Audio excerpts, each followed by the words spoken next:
श्री स्वामी समर्थ मैत्रिणींनो, कशा तुम्ही सर्व? तुमचं माझ्या या चॅनलवर खूप खूप स्वागत आहे। आजची आपली रेसिपी आहे शंकरपाळे। चला बघूया काय काय साहित्य आणि कृती लागते ते आपण घेतलेले आहे। आपण एका वाटीच्या मापानेच हे शंकरपाळे करणार आहोत। सो त्याच्यासाठी आपण घेतलेले आहे 1 वाटी मैद्याचं पीठ घेतलेला, मैदा घेतलेला आहे। त्यानंतर 1 वाटी आपण छान पिठी साखर घेतलेली आहे आणि अर्धी वाटी तूप घेतलेलं आहे। आपण मैदा घेतलेला आहे, थोडा चाळून घेतलेला आहे मैदा आणि त्याच्यानंतर आपण सुरुवात करूया छान या पीठ मळण्याची। त्याच्यात आपण थोडी साखर घातलेली आहे बघा। आपल्याला पिठी साखरच करून त्याचं माप घ्यायचं आहे, साधी साखर नको, ठीक आहे। त्याच्यानंतर आपण त्याच्यात थोडं चवीपुरतं मीठ घातलेलं आहे। गोडाच्या पदार्थाला चव येण्यासाठी मीठ घालायलाच हवं। त्याच्यानंतर आपण त्याच्यामध्ये तूप घातलेलं आहे आणि याचं छान आपण व्यवस्थित याचं एक पीठ मळून घेणार आहोत। पीठ मळून आपण त्याचा छान असा घट्टसर गोळा तयार करून घ्यायचा आहे बघा। अशा प्रकारे व्यवस्थित मस्त करून घ्यायचं आहे आणि मस्त खुसखुशीत होणारे आहेत या आणि छान अशा दुप्पट फुलणाऱ्या शंकरपाळे होणार आहेत। आणि दिवाळी आहेच समोर, तर तुम्ही ही रेसिपी रेफर करू शकता। एका वाटीच्या अंदाजाने आम्ही तुम्हाला सांगत आहोत। एका वाटीच्या मापाने तुम्हाला जसं लागेल तसं तुम्ही 2 वाट्या मैदा वगैरे घेऊ शकतात आणि छान मस्त दिवाळीचा फराळ नक्कीच करू शकता बघा। अशा प्रकारे झालेलं आहे आपलं सर्व साहित्य एकत्र झाले। आपण त्याच्यामध्ये थोडं पाणी घालून छान आपल्याला घट्टसर गोळा याचा तयार करून घ्यायचा आहे बघा अशा प्रकारे। आणि छान व्यवस्थित आणि अशा प्रकारे आपला हा मस्त घट्टसर शंकरपाळीचा पीठ रेडी आहे आणि आपण लगेचच लाटायला घेणार आहोत। छान आपण मळून घेतलेलं आहे बघा अशा प्रकारे। आणि नंतर बघा असं आपण त्याला छान आहे, फक्त हवा लागली नाही पाहिजे म्हणून आपण थोडं झाकून ठेवलेलं आहे। आणि आता आपण शंकरपाळे करायला सुरू करूया बघा। छान आपण ते पीठ लाटून घेऊया आणि त्याचे छान आपण अशी शंकरपाळे तयार करून घेणार आहोत बघा। आपण पीठ घेतलेलं आहे, त्याला आणखी छान थोडं आपण एक मळून घेणार आहोत आणि छान लाटून घेणार आहोत बघा। अशा प्रकारे आपला घट्टसरच आपल्याला तो गोळा पीठ झालेलं पाहिजे आणि छान आपण असं लाटून घ्यायचं आहे।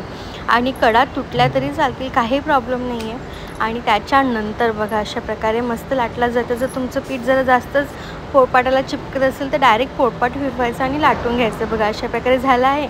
आणि त्याच्यानंतर आपण शंकरपाळी कटरनी छान चौकोन कापून घेतलेला आहे आणि छान असं मस्त चौकोन कापून घेतलेला आहे। आणि त्याच्यानंतर बाकीच्या कडा बाजूला होऊन जाईल आणि आपले छान असे चौकोनी शंकरपाळे रेडी होणार आहे बघा। अशा प्रकारे आपण प्रत्येक अशा फिरून घेणार आहोत शंकरपाळीच्या कटरनी आणि मस्त आपण त्याची शंकरपाळी छान करून घेणार आहोत बघा। आपण अशाच पद्धतीचं घ्यायचं आहे आपल्याला, म्हणजे आपल्याला छान जाडसरच आपल्याला हे लाटून आणि त्याचे शंकरपाळे काढून घ्यायचे आहे। म्हणजे तेलामध्ये घातलं की छान त्या बिस्किटासारख्या आणि अशा खुशखुशीत होणार आहे बघा। आपल्याला जाडसरच याचे शंकरपाळे काढून घ्यायचे आहे। आणि त्याच्यानंतर आपण बघा व्यवस्थित त्याचे कापं करून घेतलेले आहे व्यवस्थित। आणि त्यानंतर आपण एका प्लेटमध्ये हे काढून घेणार आहोत। अशा प्रकारे आपण हे सर्व शंकरपाळी प्लेटमध्ये काढून घेतलेले आहे। आणि त्यानंतर आपल्याला तेल गरम करायला ठेवायचं आहे बघा। अशा प्रकारे आपण छान असं त्याचं जाडसरच आपण ठेवलेलं आहे शंकरपाळी। आपण कारण की आपल्याला छान त्या खुसखुशीत आणि फुलायला पण हवं आहे म्हणून तशा ठेवलेल्या आहे। तेल आपण बघून घ्यायचं, तेल आपल्याला मीडियम आचेवरच आपल्याला शंकरपाळी तळायचे आहेत। कमी आचेवर केलं तर शंकरपाळी विरघळू शकतात तेलामध्ये आणि जर जास्त आचेवर केलं तर मग तळलं तर करपण्याची शक्यता आहे। सो बघा आता छान आपण एक टेस्ट करून बघितलेली आहे शंकरपाळी, ती छान वर आलेली आहे। आता ती झाली की मग आपण बाकीच्या शंकरपाळी घालूया बघा।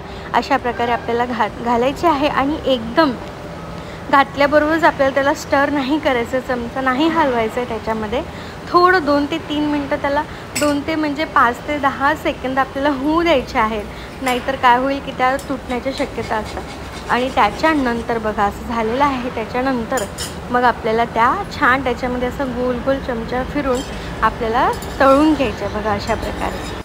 आणि तुम्हाला दिसतच असेल किती छान आपल्या शंकरपाळे फुललेले आहेत। तेलात घातल्याबरोबर त्याच्या आकाराच्या दुप्पट आकार झालेला आहे। आणि बघा अशा प्रकारे आपला हा दिवाळीचा तिसरा पदार्थही रेडी आहे। याआधी आपण लाडवाचा व्हिडिओ टाकलेला आहे चॅनलवर, त्यानंतर करंजी टाकलेली आहे आणि त्यानंतर आता आपण शंकरपाळीचा व्हिडिओ देखील चॅनलवर आहे. तर तुम्ही पण बघा आणि हे सर्व फराळाचे पदार्थ नक्की करून बघा.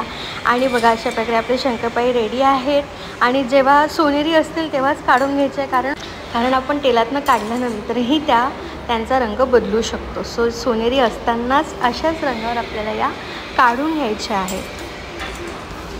आणि रेडी आहेत आपल्या मस्त शंकरपाळी, छान खुसखुशीत बिस्किटासारख्या आणि दुप्पट फुललेल्या. आणि तुम्ही नक्कीच करून बघा, हेच माप घ्या आणि त्यानंतर तुमच्या पण अशा छान शंकरपाळी. खूप सोपी पद्धत आहे आणि ही खूप जास्त सोपी रेसिपी आहे दिवाळीच्या फराळातली. उरलेल्या सर्व शंकरपाळ्या आपण तळून घेणार आहोत अशा प्रकारे. बघा मस्त एक बॅच आपण लाटून काढली, त्याची शंकरपाळी कापून घेतली, त्यानंतर आपण तळली आणि जेव्हा तळत होतो त्याच वेळेस आपण दुसऱ्या देखील बनवलेल्या होत्या. बघा अशा प्रकारे आपल्याला सर्व शंकरपाळ्या तळून घ्यायचे आहेत आणि आपला हा पदार्थ मस्त आहे.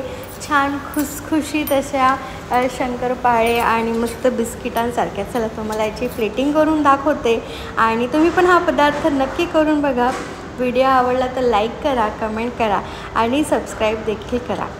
सो ही आणखी एक दिवाळीच्या फराळाची झटपट रेसिपी आपली तयार आहे. चला या व्हिडिओचा इथेच एंड करते. श्री स्वामी समर्थ.